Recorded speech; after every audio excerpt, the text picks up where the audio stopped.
ঘটনাটা একটা ট্রেন জার্নির। আমি কলকাতা যাচ্ছিলাম আমার আত্মীয়ের বাড়ি।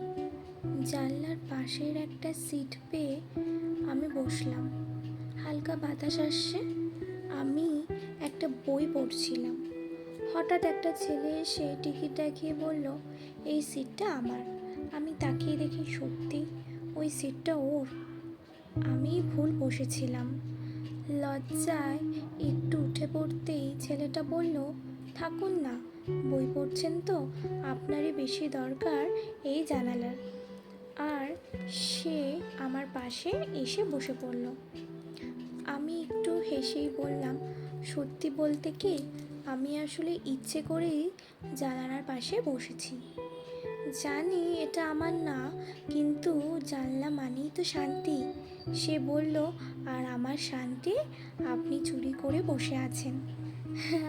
এইভাবেই শুরু আমাদের গল্প। তারপর 3 ঘন্টার জার্নিতে গল্প হলো, আড্ডা হলো। নাম ঠিকানা কিছুই না জেনে আমরা নিজেদের বলেই ফেললাম কে কেমন গান পছন্দ করি, কোন সিনেমা কাঁদায়, কে চা খায় না, আর কার মিষ্টির নাম শুনলেই মন ভালো হয়ে যায়। স্টেশন তো চলেই এলো।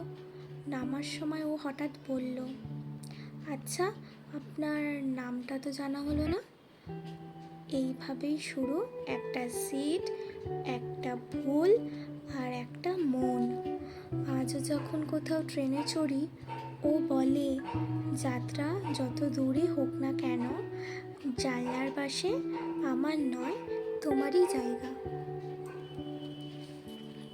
গল্পটা ভালো লাগলে লাইক, কমেন্ট, শেয়ার করে জানাবেন।